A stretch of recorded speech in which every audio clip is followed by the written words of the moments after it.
He stood with his back to me, thinking he was hidden by the kitchen shadows, but the soft glow from the under-cabinet lights was just enough. He thought he was being clever, turning his body to hide what he was doing. What he forgot about was the new oven, the one with the dark, reflective glass door I was so proud of. I saw a little drama play out in its reflection. I saw the small vial, no bigger than his thumb, come out of his pocket. I saw him uncap it like he'd done it 100 times. And I saw the clear liquid, just a few drops, glisten as they hit the deep red wine out my wine. For a second, the world just stopped. The hum of the fridge, the cars outside, my own breathing it all faded into a dull roar. There wasn't a hot flash of anger or shock. Instead, a strange feeling washed over me, a chilling, absolute clarity. It was the kind of clarity you get right after a high fever breaks, in that single, silent act of betrayal. Years of quiet pain, simmering distrust, and 1,000 little cuts to my heart all came together into one cold, hard thought. He was about to learn that I see everything, and tonight, he would be the one to swallow the consequences he'd so carefully prepared for me. To understand how a mother could watch her own son try to drug her and feel nothing but cold resolve. You have to understand our story. Our relationship didn't break in that one moment with the vial. It had been dying a slow death for years. My son, Alex, is my only child. When he was little, he was my whole world. I gave him everything, not just things, but my time, my energy, my soul. Maybe that was my first mistake. I didn't raise a son. I raised a prince who grew up seeing me not as his mother, but as his servant. It started small, a toy he'd break without a second thought, knowing it would be replaced. The way he talked down to waiters as a teenager, with a dismissive tone that made my skin crawl. When I tried to correct him, he'd just roll his eyes. Mom, relax. It's their job. He expected my world to revolve around him, always. When his father passed away, he left us a comfortable inheritance, but it wasn't endless. That's when Alex's sense of entitlement grew cancerous. He was in his early 20s and saw that money not as a safety net, but as his personal bank account. The fights became constant. He wanted a sports car he couldn't afford. He wanted to invest in a French startup that was obviously a pyramid scheme. He wanted to quit his job because his boss didn't appreciate his genius. Every time I said no, trying to teach him some responsibility, he didn't just get disappointed. He got offended, like I was deliberately keeping what was rightfully his from him. Our talks became a dance of manipulation. Guilt was his favorite weapon. Dad would have wanted me to have this, he'd say, using the memory of his loving father like a club. He was a master at playing the victim, painting me as the cold, controlling mother hoarding his birthright. Then the lies started. Money would vanish from my purse, small amounts at first, then bigger ones. When I confront him, he'd gaslight me with terrifying skill. Are you sure you didn't just lose it, Mom? You've been so forgetful lately. He'd say it with such convincing worry in his eyes that for a split second, I'd almost believe him. Almost. That's how trust really dies. Not in one big explosion, but in 1,000 tiny, deliberate betrayals. It felt like living with a stranger who wore my son's face. The love I had for the little boy he once was got tangled up with a deep, weary fear of the man he was becoming. I started locking my bedroom door at night. I bought a small, hidden safe for my papers and jewelry. These aren't things a mother should have to do. I was living under a quiet state of siege in my own home. The final straw came about 6 months ago. I set up a trust that would give Alex a modest monthly allowance, but keep the bulk of the money locked away until he was 45. I hoped it would force him to build his own life. I explained it calmly. telling him it was for his own long-term security. He didn't yell. He didn't argue. He just sat there, his face blank, and said, "Whatever you think is best, Mom." The silence was more terrifying than any fight. It was the calm before the storm. From that day on, something changed. He became the perfect son, helpful, attentive, always saying the right thing. But his eyes were empty.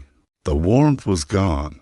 It was all a performance, and I was the only one in the audience. I knew he was waiting, planning something. I just didn't know it would be this monstrous. So when I saw his reflection in the oven door, holding that vial, a grim part of me wasn't surprised. This was where his path had been leading all along. This was the result of all the resentment, the entitlement, and the chilling belief that his mother, was just an obstacle to be removed. The love and hurt that had been at war inside me for so long finally went silent, and in that silence, I found my strength. He thought I was just a frail old woman who was losing her grip. He was about to find out how wrong he was. My heart wasn't pounding. My hands weren't even shaking. As I turned from the counter, a strange sense of calm settled over me. It was the calm of knowing what was coming. When you see the lightning, you know the thunder is on its way. "Dinner's almost ready, Alex," I said, my voice perfectly steady and warm. It was a much better performance than he could ever give. "Could you be a dear and bring the wine glasses to the table?" I just poured them. He turned around, the vial gone, his face a perfect mask of a loving son. "Of course, Mom." The 2 glasses sat on the island, identical, both filled with Cabernet. One was safe, one wasn't. He picked them up, one in each hand, acting casual. He had no idea I was watching his every move. As he walked toward the dining room, I knew this was the moment. I needed just a few seconds of distraction. "Oh, Alex, wait," I called out, putting a convincing bit of panic in my voice. I think I smelled the garlic bread burning. It was a cliché, I know, but it worked. His head snapped toward the oven, his concentration broken. In that split second, I moved. My path to the dining table was shorter than his. I intercepted him just as he was turning back. "Let me get those," I said smoothly, taking the glasses from his hands before he even had time to think. "You check the bread. My sense of smell isn't what it used to be." I put the glasses on the table, his on the right, mine on the left. But in that one fluid motion, my hands had crossed. The glass that was in my right hand went to the left placemat. The glass from my left hand went to his. It was a simple, silent, and devastating swap. He came back from the kitchen a moment later. "Bread's fine, Mom. Just a little toasty." He sat down, completely unaware. A predator who had just watched his prey walk right past his trap and sit down at the table with him. We started dinner. It was surreal.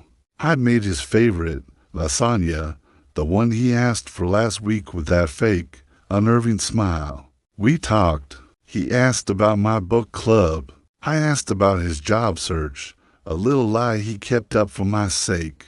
The whole conversation was hollow, a pantomime of a normal family dinner. With every bite I took, I watched him.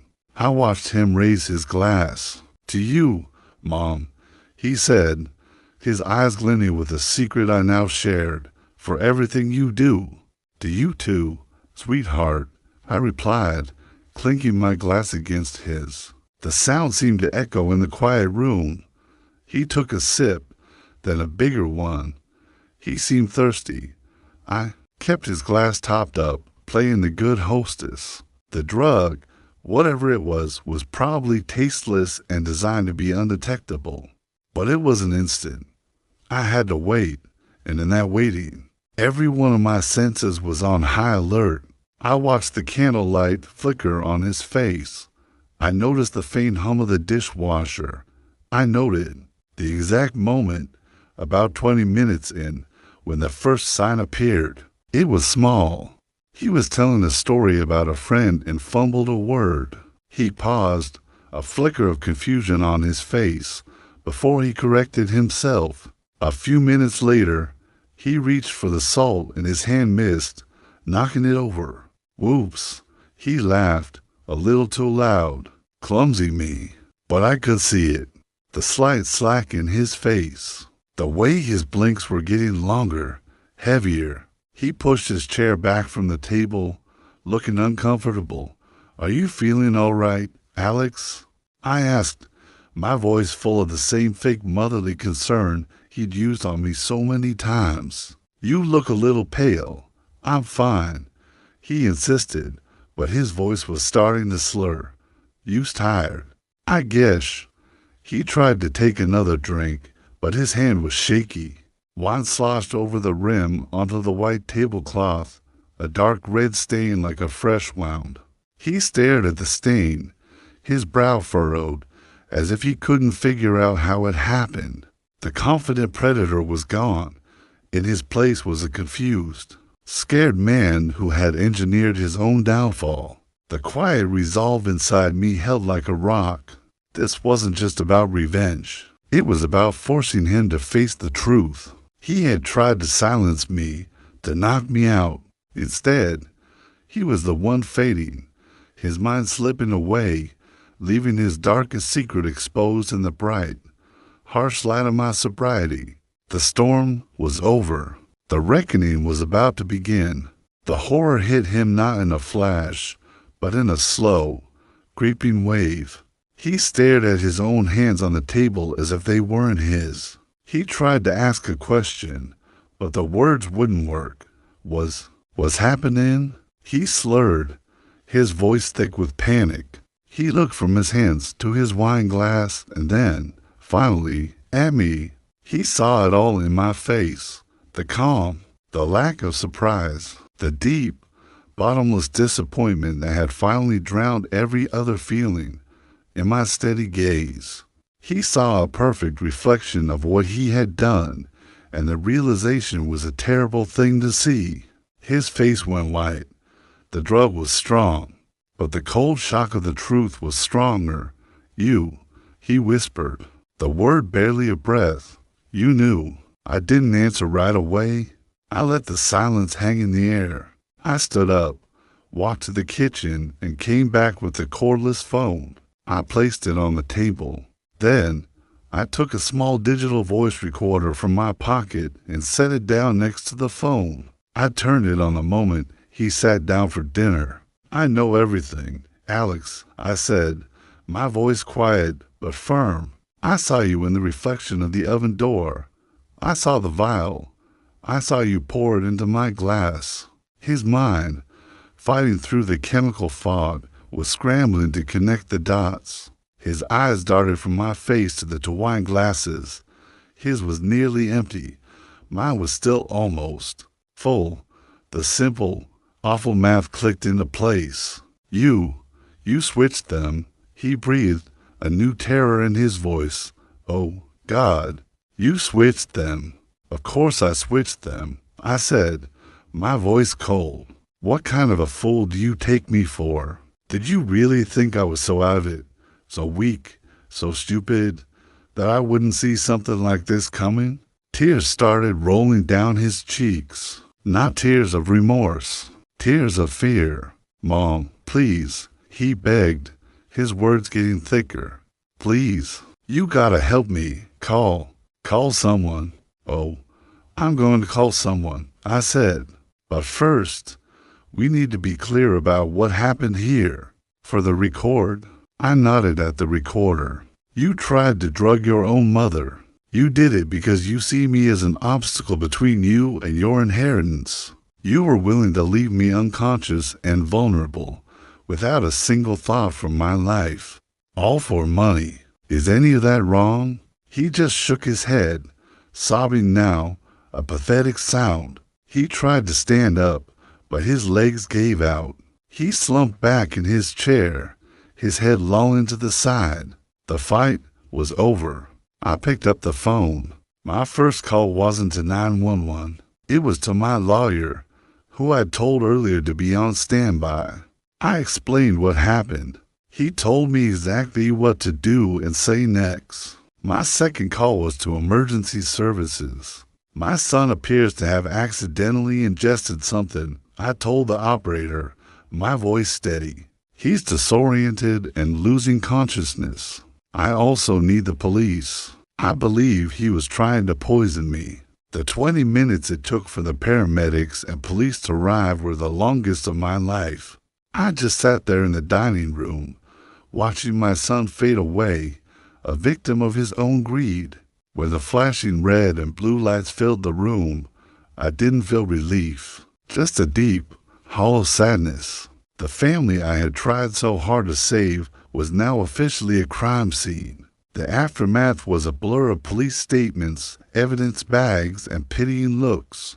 Alex was taken to the hospital, and once he was released, he was charged, the voice recording, the toxicology report from his blood, and a search of his room that turned up more vials. It was an open and shut case. Our family didn't just crack, it shattered. My sister called me, crying, asking how I could do this to my own son. I told her he had done this to us. Some relatives took his side. Others, who had seen his manipulative behavior for years, quietly stood by me. Alex took a plea bargain. His sentence was lighter than it could have been, but it came with mandatory therapy and a long-term restraining order. I haven't spoken to him since that night.